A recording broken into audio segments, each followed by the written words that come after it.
Kom ons bid saam. Almagtige God en Vader, wat 'n voorreg is dit nie weer om vandag hier saam met ons broers en susters in Christus bymekaar te kan kom nie. Here, dis werklik 'n voorreg wat ons het om deel te kan wees van hierdie familie, Here. Here, en U het dit bestem dat almal van ons hier is vanoggend en U het ons hiernatoe laat kom met 'n afspraak, Here. Want dit wat ons gaan hoor vandag is geweldig belangrik vir elkeen van ons, Here. Here, en ek wil U regtig vra vanoggend, seën U eie woorde. Here, seën dit dat dit sal val op ore wat hoor. Here, gee vir elkeen wat hier is vanoggend 'n begeerte vir U waarheid, Here.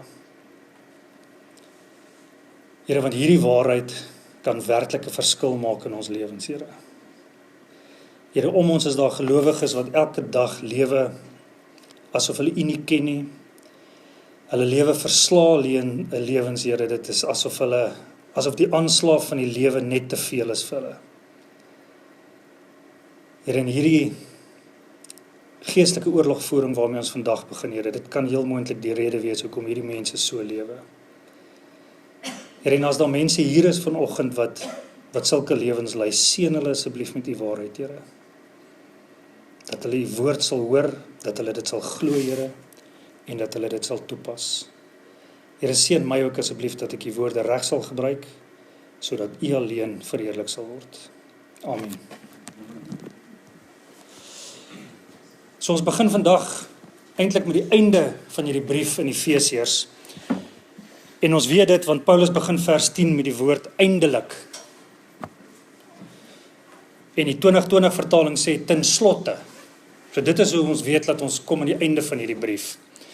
En as ons die hele brief van Efesiërs moet opsom in 'n paar lyntjies, of in 'n paar sinne, dan sal dit min of meer so klink.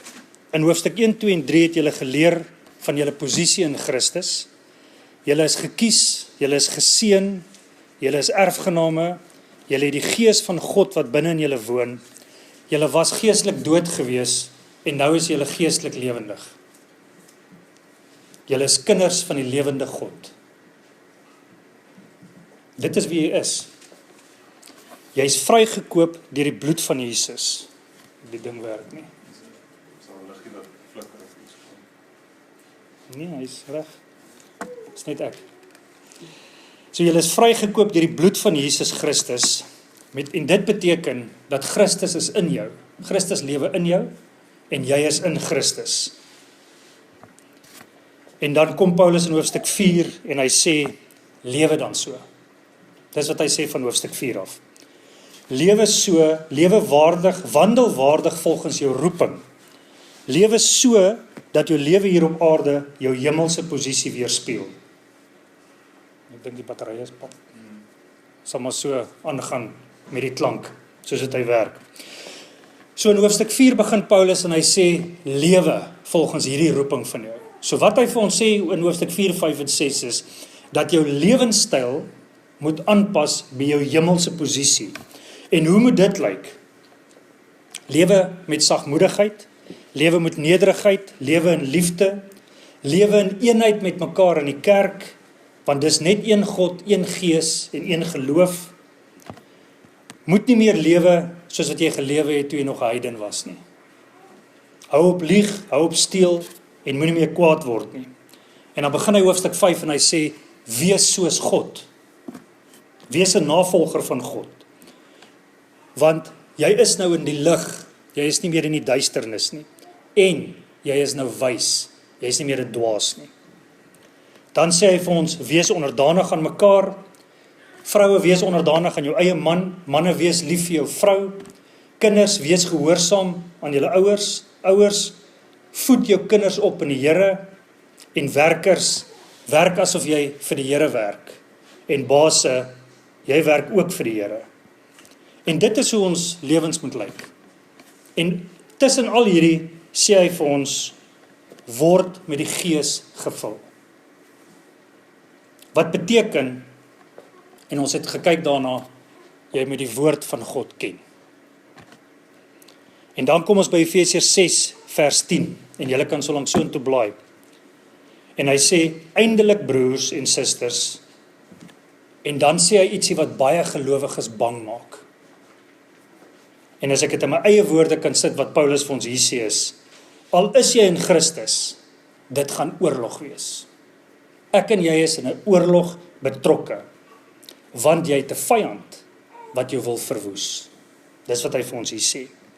Jy is betrokke in 'n oorlog, en jy kan nie hierdie vyand sien nie, maar jy weet hoe hy werk.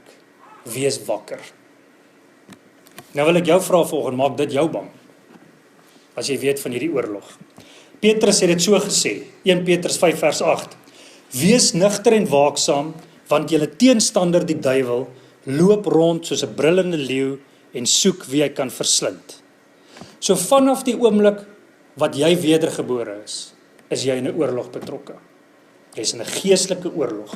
Jy het 'n persoonlike vyand, wat jou baie graag wil verwoes. Fisies en geestelik. Satan haat vir God.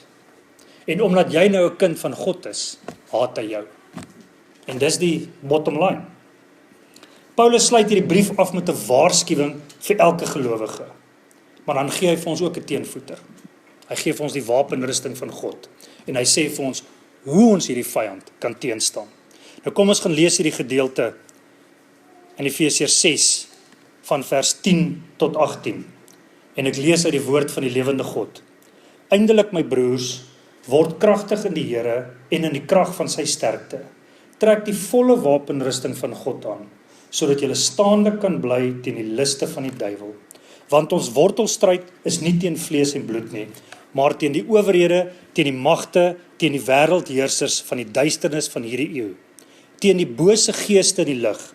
Daarom neem die volle wapenrusting van God op, sodat julle weerstand kan bied in die nag van onheil, en nadat julle alles volbring het, staande kan bly. Staan dan vas, julle lendene met die waarheid omgord, met die borswapen van die geregtigheid aan, en as skoene aan julle voete, die bereidheid vir die evangelie van vrede. Behalwe dit alles, neem die skild van die geloof op, waarby julle al die vurige pyle van die bose sal kan uitblus. En neem aan die helm van verlossing en die swaard van die gees.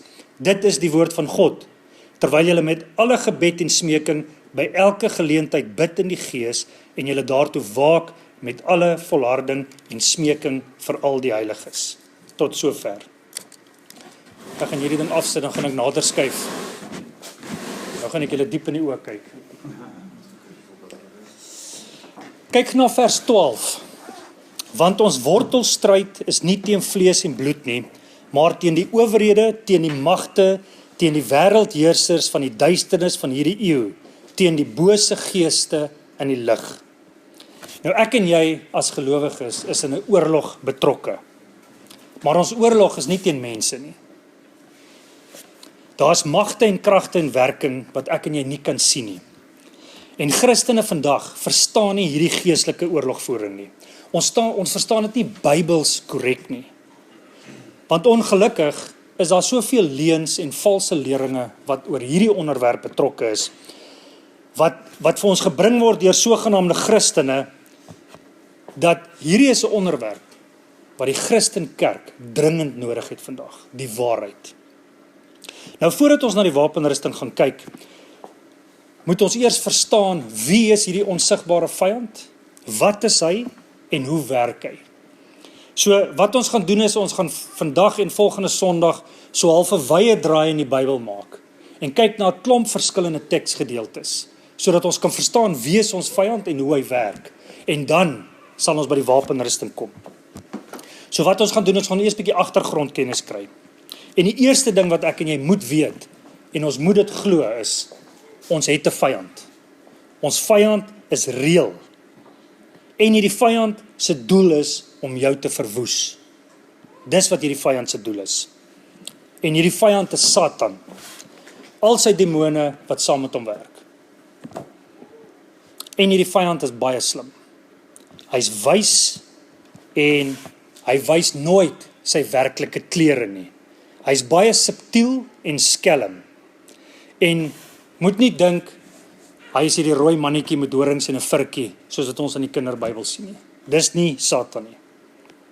Hy vertoon homself byna altyd as 'n gelowige. En dit is wat hom gevaarlik maak. Hy lyk amper altyd soos 'n Christen. Hoor hoe beskryf Paulus hom in 2 Korintiërs 12. En Paulus is besig met 'n waarskuwing teen valse leraars hier. Hy sê, want sulke mense is vals apostels. Hulle is bedrieglike werkers wat voorgee dat hulle apostels van Christus is. Geen wonder nie. Satan self gee immers voor dat hy 'n engel van die lig is. Daarom is dit ook niks besonders dat sy diensknegte hulle voordoen as dienaars van geregtigheid nie. Sien julle daar?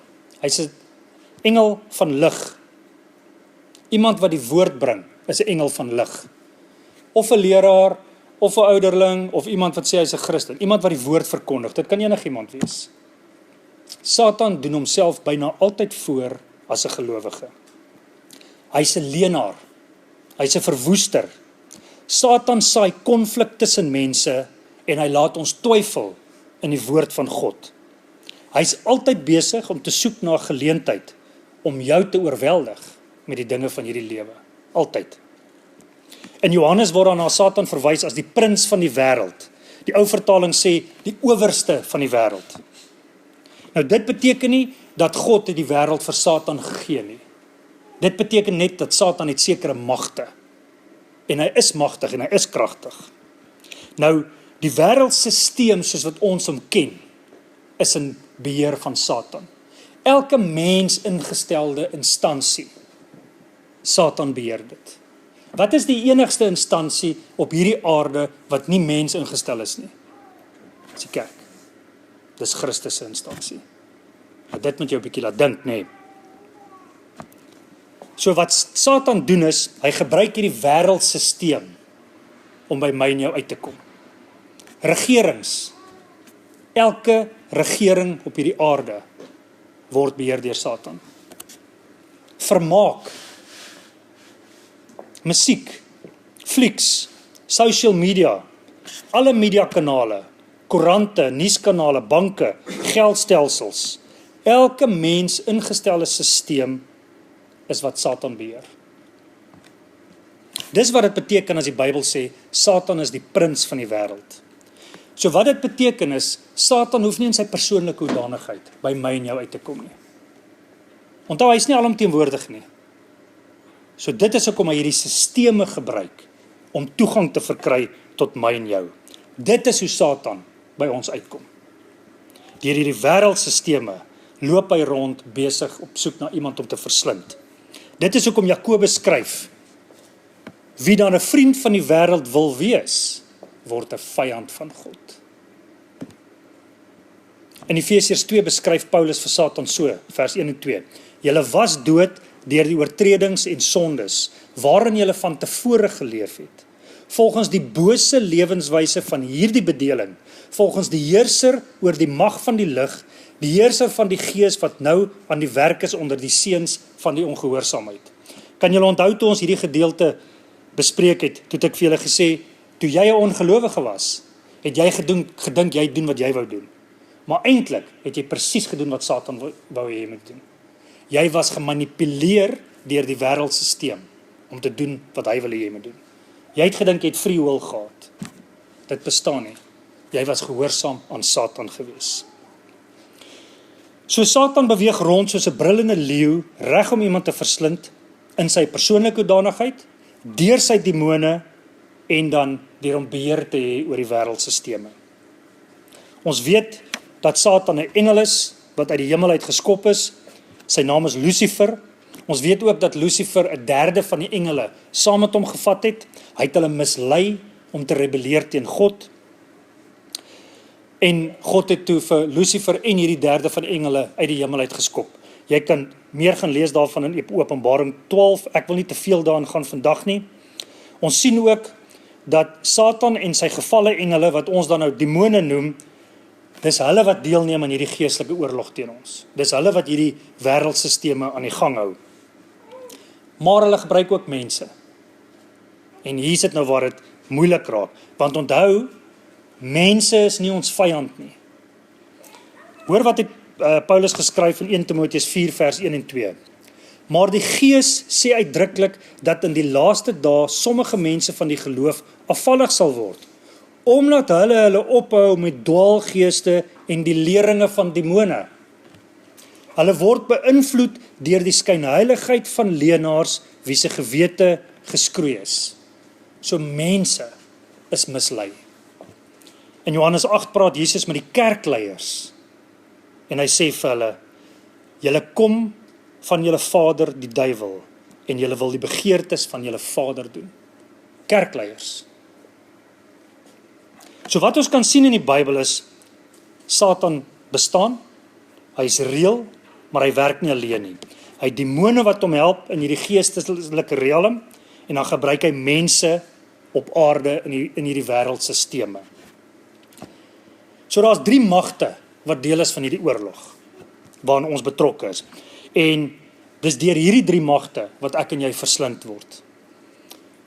Satan en die demone, wêreldstelsels en dan misleide mense. Misleide mense kan ons ook vernietig. En dan is daar 4 spesifieke teikens wat die Bybel vir ons sê waarop Satan fokus. Ek gaan net die eerste 3 noem en dan gaan ons fokus op die 4de ene. Die eerste teiken is Christus.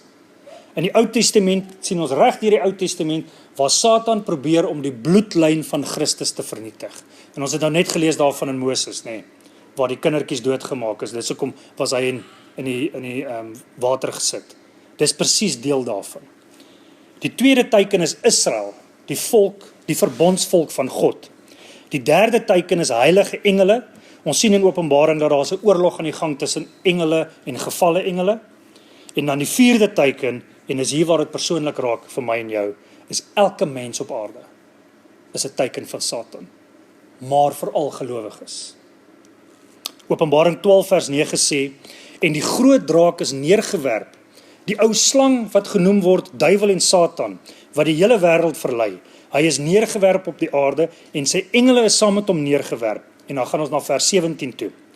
En die draak was vertoren op die vrou en hy het weggeneem om oorlog te voer teen haar, nou die vrou is Israel, teen haar ander nakomelinge wat die gebooie van God bewaar en die getuienis van Jesus Christus hou. So in die Ou Testament sien ons die oorlog was teen Israel en in die Nuwe Testament sien ons gelowiges. Dit is die target van die teiken van Satan. Met ander woorde, Satan, elke demoon en elke kind van Satan en die hele wêreldstelsel se doel is om jou te vernietig. Dis die oorlog waarin ons is. So hoe werk hierdie vyand van die mens dan nou? Wat is sy strategie? Nou laat ons weet wie hy is en wat hy is. Hoe werk sy strategie? En onthou nou, dis baie belangrik en hier is dit waar dit belangrik raak. Waar kry ons inligting? Net in die Bybel. Dit wat God wil hê, ek en jy moet weet, van alles van hom, alles van ons geloof, alles van hierdie geestelike oorlog, kry ons in die Bybel. Ons gaan soek niks buite die Bybel. En ons gaan nou sien hoekom nie. So, hoe werk hy? Hy werk teen jou gedagtes. Dit is waarop Satan fokus. Ons het die antwoord gesien toe ek nou net Openbaring 12 vers 9 gelees het. En die groot draak is neergewerp, die ou slang wat genoem word duiwel en Satan, wat die hele wêreld verlei. Daar sien ons hoe Satan werk. Hy verlei die hele wêreld. Satan verlei mense. Satan het die hele wêreldstelsel ontwerp om my en jou te verlei, om agter goeders aan te loop wat vir ons lekker is. Wat vir ons vlees lekker is.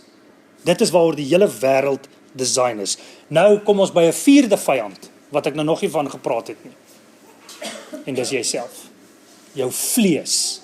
Jou eie vlees is ook deel van jou vyand. Galasiërs 5 vers 24 sê, maar die wat aan Christus behoort, het die vlees met sy hartstogte en begeerlikhede gekruisig. Onthou toe wedergeboorte plaasgevind het in jou, was dit 'n geestelike transaksie. Jou gees is hernuwe. Daar het niks gebeur met jou liggaam nie. So jou vleeslike begeertes is nog steeds daar. En as jy in Christus is, moet jy dit kruisig. Jy moet jouself verloon. So, die hele wêreldsisteem is ontwerp om te fokus op jou vlees. Dit is waaroor alles gaan. 1 Johannes 2 vers 16. Want alles wat in die wêreld is, hoor julle die woord alles daar?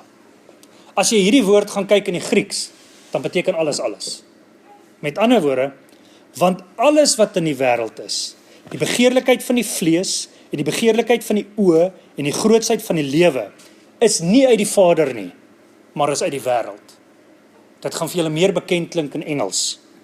Lust of the flesh, lust of the eyes, pride of life. Hierdie is die 3 poorte waardeur almal van ons mislei word. Net hierdie 3 poorte. Daar's geen ander manier vir Satan om by jou uit te kom behalwe deur hierdie 3 poorte nie. Wat is lust of the flesh? Ek voel iets en ek kan ervaar dit. Dis vir my lekker, ek wil dit hê. Lust of the eyes, ek sien dit, ek begeer dit, ek wil dit hê of ek wil dit doen. Pride of life is trots.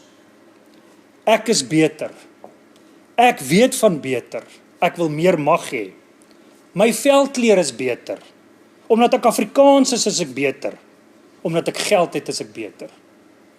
Dis net 'n paar antwoorde. 'n paar voorbeelde. Nou kom ons by 'n geweldige belangrike punt. Satan verlei en versoek nie elke mens persoonlik nie, soos wat ek nou net gesê het. Dis hierdie sisteme. Satan het geen vermoë om jou te dwing om sonde te doen nie, of jy nou gelowig of ongelowig is. Hy het geen vermoë om jou te dwing om sonde te doen nie. Hierdie wêreldstelsel is ontwerp om jou te verlei om sonde te doen. So wat beteken dit? Jou sonde is 'n inside job. Is jou keuse. Elke sonde wat jy pleeg, is jou keuse. Jy word verlei tot 'n keuse. En dan moet jy besluit. So, ons kan nie vir Satan die skuld gee nie. Maak nie saak hoe boos en hoe wreed hy is nie. Ons kan nie sê Satan het my dit gemaak doen nie. Want dit bestaan nie. Dis jy. Jy kies om sonde te doen. Ons hoef ook nie demon possessed te wees. Ek kan nie in 'n beter Afrikaanse woord kom om sonde te doen nie. Satan verlei jou en ons harte is vir nature so boos dat ons hoef nie demon possessed te wees om boos te wees nie. Ons laat net ons harte vrye teels gee met hierdie verleiding en dan is ons ook boos. So ons moet onthou, dis 'n keuse. Jou sonde en my sonde is 'n inside job. So wat is Satan se doelwit dan? Is jou gedagtes. Dit is wat geestelike oorlogvoering is oorlog vir jou gedagtes. Nou voor ons gaan kyk, wat sê die Bybel van hierdie geestelike oorlogvoering? Kom ons gaan kyk eers, wat is dit nie? Die eerste ding wat baie van ons verkeerd geleer is, en die van julle wat my nou beter ken, weet ek kom uit daai agtergrond uit. Die eerste ding wat ons verkeerd geleer is dat ons het die autoriteit om vir Satan aan te spreek. Ons kan vir Satan en sy demone bind, en ons sê baie keer mense sê, Satan, ons bind jou in die naam van Jesus Christus. Ons moet altyd die vraag vra, wie maak hom los? As ons hom vandag bind, gaan julle hom volgende week bind, of hoe werk dit? As mens net die common sense toets gaan doen hierso, dan maak dit nie eers sin nie. Maar daar's mense wat dit geleer word. Daar's mense wat dit glo. Ek het persoonlik hierdie leringe geglo. Ons word geleer dat ons het mag om in die demoniese wêreld te kan inpraat. Ons het mag oor hierdie goeters. Dat ons vir Satan en sy demone kan opdragte gee om ons in vrede te laat. Ons word selfs geleer dat ons dit namens iemand anders te kan doen. Daar word geleer om te sê, as jou ma jou bel van iewers af en sy sê, Satan pla my, dan kan jy daar in jou sitkamer sit en jy kan sê, Satan, in die naam van Jesus Christus sê ek vir jou, los my ma uit. As jy dit doen, dan maak jy vir Satan alomteenwoordig. Want hoe weet Satan wat jy sê in jou sitkamer 1000 km van jou ma weg? Hy is nie alomteenwoordig nie. So hierdie goeters is vals. Gelowiges word ook geleer dat ons spesifieke geeste moet aanspreek in mense. As 'n vrou byvoorbeeld rebels is teenoor haar man, dan sy die Jezebel gees. Of as 'n man te veel drink, dan hy die Bacchus gees. Of as iemand dobbel, dan hy die dobbelgees. En kan jy nou net imagine, jy doen al hierdie goeters, hoeveel geeste het jy in jou? Die lering sê ook, dat as jy nie die spesifieke gees in 'n mens kan identifiseer nie, dan kan jy niks doen omtrent nie, want dan het jy nie die mag om die gees aan te spreek nie. Dis wat mense geleer word. En, as jy nou die gees geïdentifiseer het, en jy spreek dit aan, en die persoon raak nie beter nie, dan is daai persoon se geloof nie sterk genoeg nie, of joune is nie sterk genoeg nie. Kan julle imagine, wat se druk sit dit op mense? Wat se las sit hierdie op mense? Dis ongelooflik.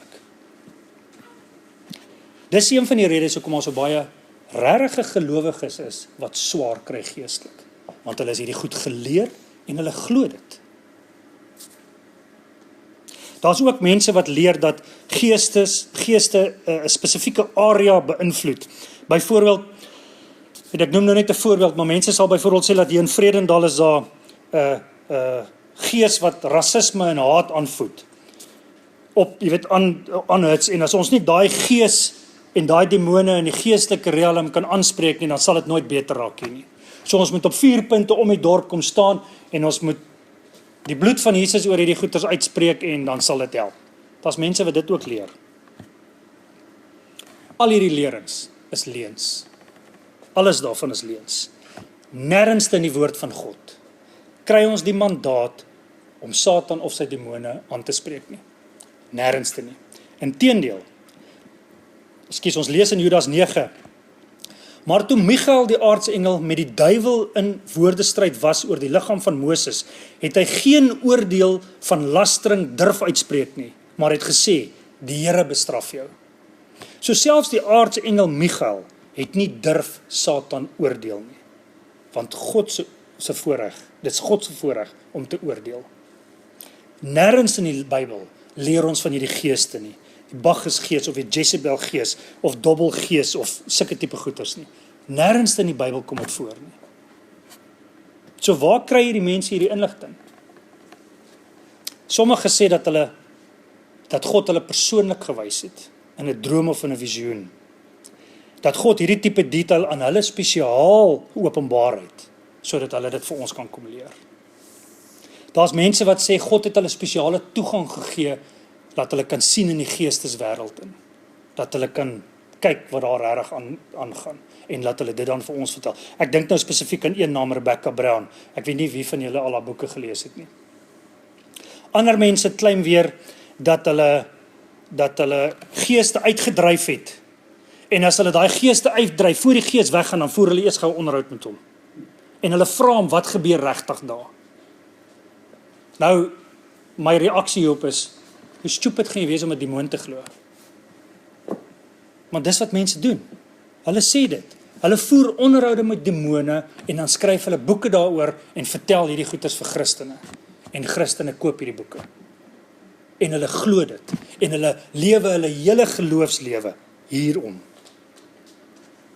Nog 'n groot bron van hierdie tipe inligting is ex-sataniste, en mense wat in die okkulte betrokke was, wat boeke skryf oor hulle ervarings. En hoor wat ek sê, oor hulle ervarings, nie oor feite nie, oor ervarings. En al hierdie leringe is gebaseer op private openbaringe, gevoelings en ervarings. Niks daarvan. Nie een van hierdie valse leringe is gebaseer op die Bybel nie. En hoekom koop die mense hierdie boeke?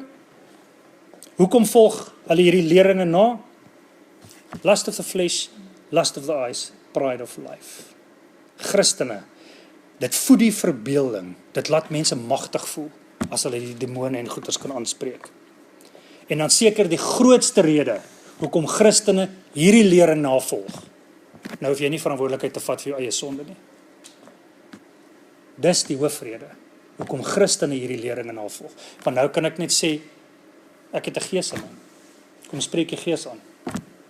En daar's Christenbedieninge wat hulle noem dit bevrydingsbedieninge. Daar's Christenbedieninge in Suid-Afrika, groot bedieninge wat fokus daarop om Christene, om geeste uit Christene uit te dryf. En dis eenvoudig net daar omdat mense nie wil verantwoordelikheid vat vir hulle sonde nie. Hierdie valse leringe pas hulle lewenstyl. En die rede hoekom daar so baie mense is wat hierdie valse leringe verkondig, is omdat daar so baie mense is wat daarna luister. En hoekom is daar so baie mense wat dit verkondig, en daar's baie mense wat dit koop? Dit gaan oor geld.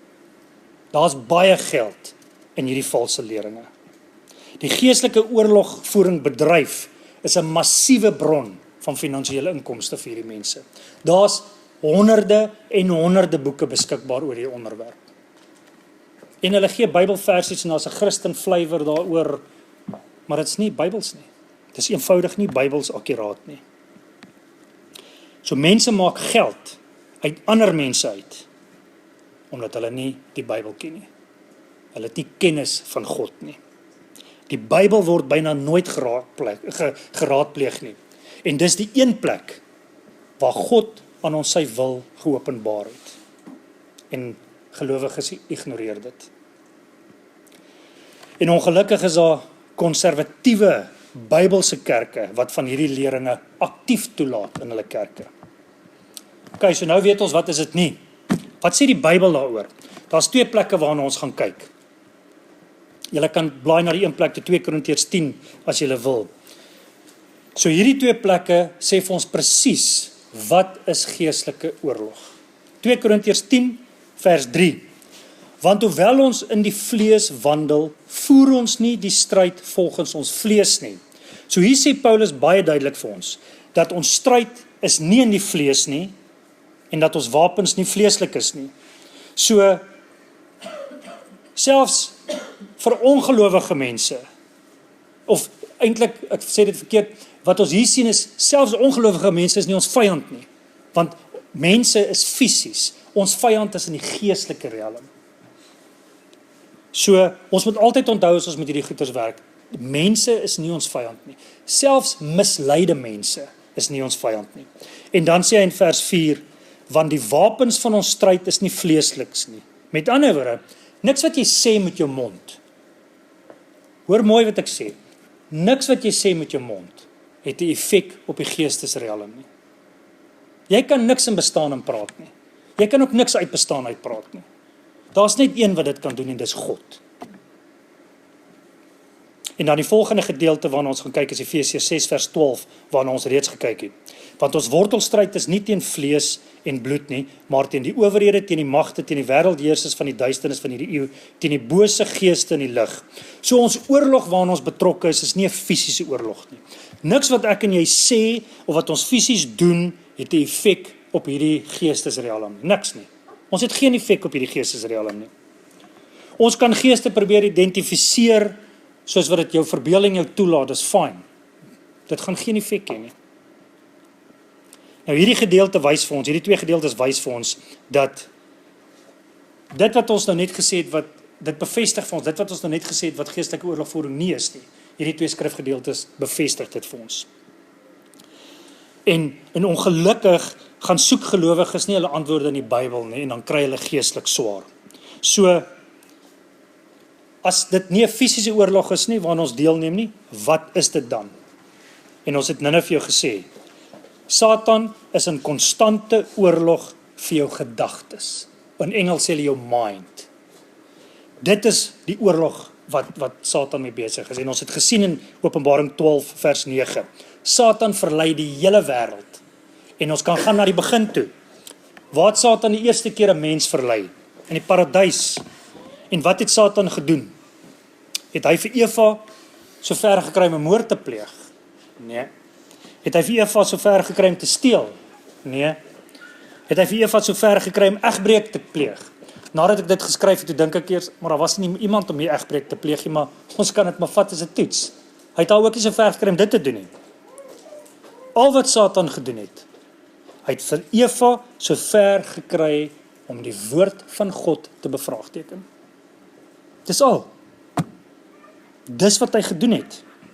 En nadat sy die woord van God begin bevraagteken het, hoor wat staan in Genesis 3 vers 6. Toe sien die vrou dat die boom goed was om van te eet, dat hy 'n lus was vir die oë, ja, 'n boom wat mens kan begeer om verstand te kry. Lust of the flesh, lust of the eyes, pride of life. Presies dit. En van toe af het Satan se verleiding presies dieselfde gewerk. Geestelike oorlogvoering is teen die kennis van God. Dis al. Dis wat geestelike oorlogvoering is. Teen die waarheid wat God vir ons in die Bybel gegee het. Alles van hierdie wêreldstelsel is design om teen die 66 boeke van die Bybel te wees. Alles. En in 2 Korintiërs 10 sê Paulus dit vir ons. En ek gaan vir ons lees van vers 3 tot 6. Want hoewel ons in die vlees wandel, voer ons nie die stryd volgens die vlees nie. Want die wapens van ons stryd is nie vleeslik nie, maar kragtig deur God om vestings neer te werp. Hoor nou hierso, vers 5. Terwyl ons planne verbreek en elke skans wat opgewerp word teen die kennis van God en elke gedagte gevangene neem tot die gehoorsaamheid aan Christus en ons gereed hou om elke ongehoorsaamheid te straf wanneer julle gehoorsaamheid volkome is. Dis al waaroor dit gaan. Kennis van God. Maar ek wil hierdie 4 verse vir julle uit die Nuwe Lewende Vertaling uitlees. Ons leef wel in 'n menslike liggaam, maar ons voer die stryd nie met menslike middele nie. Die wapens van ons stryd is nie mensgemaak nie, maar die kragtige gevegstoerusting van God wat vestings kan vernietig. Hoor nou hoe hulle dit vertaal in die Nuwe Lewende Vertaling. Daarmee vernietig ons argumente, asook elke skans wat teen die kennis van God opgerig word. Ons neem ook elke gedagte gevangene om dit aan Christus gehoorsaam te maak. Ons is ook oorgehaal om met elke ongehoorsaamheid af te reken, sodra julle eie gehoorsaamheid in plek geval het. Dit is wat geestelike oorlogvoering is. Ons is in 'n oorlog vir kennis. Ons is in 'n oorlog vir kennis van God. Waarheid. Ons is in 'n oorlog vir waarheid. Nou moet jy die vraag vra. Gaan ek vir God glo of gaan ek die wêreld glo? En dis die keuse wat ons het. Lewe jy jou lewe volgens die standaard wat God vir ons gegee het? Of lewe jy jou lewe volgens jou eie begeertes? Want as jy jou lewe lei volgens jou eie begeertes, dan is dit die wêreld se standaard. Nou wil ek afsluit met 'n vraag vandag. En ek wil hê jy moet gaan dink hierdie week oor hierdie vraag en evalueer jou eie lewe. Want ons gaan volgende week aangaan met hierdie inleiding. En ons gaan na hierdie 4 verse in 2 Korintiërs 10, gaan ons ver vir vers kyk, wat sê Paulus hier vir ons. Die vraag waarmee ek jou wil los vir die week is, waarmee voed jy jou gedagtes? Voed jy jou gedagtes met die woord van God, of voed jy jou gedagtes met die wêreld? Gaan dink daaroor. Gaan evalueer jou eie lewe, en jy hoef nie volgende week te kom verslag gee nie. Want ek dink, almal van ons, my ingesluit, sal skaam staan oor hierdie antwoord. Kom ons bid saam.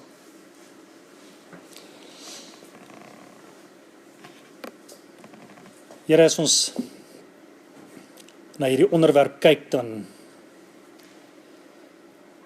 kan dit dalk vir ons verbasend wees dat geestelike oorlogvoering so eenvoudig is. Here, laat dit net gaan oor kennis. Here, maar wat dit ook vir ons moet wys is, hoe belangrik is hierdie kennis, Here? Hoe belangrik is dit om die waarheid van God te ken? Here, gaan met elkeen van ons, laat ons deur hierdie week ons eie lewens sal evalueer, Here. Dat ons sal kyk waarmee voed ons gedagtes, Here. Want dit waarmee ons gedagtes voed, Here, dit gee op die einde van die dag vir Satan toegang tot ons gedagtes. Here, seën elkeen wat hier is, asseblief, Here, met nederigheid. Here, dat ons terugkom volgende Sondag, laat ons aangaan met hierdie inleiding, Here, dat ons sal gaan kyk, wat het Paulus werklik bedoel, toe hy wat hy geskryf het in 2 Korintiërs 10, Here. Here, dat ons hierdie fondasie verder kan lê, dat wanneer ons met Efesiërs 6 vers 10 begin, Here, dat ons werklik verstaan, wat is geestelike oorlogvoering. Here, ek wil U eer vir die voorreg wat ons het, om dit te kan leer. Ek wil U eer vir die voorreg wat ons het, Here, om die Bybel te kan hê, Here, dat ons die Bybel kan verstaan. Here, want daar is niks weggesteek in die woord nie. Daar is niks geheime nie, Here, daar is nie geheime formules nie. Ons hoef nie baie slim te wees om dit te kan verstaan, Here. Ons moet net die Gees van God in ons hê. Want U is perfek wys. Here, U is almagtig en U is ons Vader in die hemel. En U doel is dat ons hier op aarde 'n lewe van oorvloed moet lewe. Here, en ons weet dat hierdie oorvloed is nie goeders nie, of geld nie, besittings nie, Here. Ons weet hierdie oorvloed is geestelike oorvloed. Here, dis genade, en is liefde, en is vergifnis, en is geduld, en is sagmoedigheid, en is selfbeheersing, Here. Here, seën U eie woorde, dat dit werklik sal wortel skiet in ons harte. En ons eer U daarvoor, dat ons dit kan ken.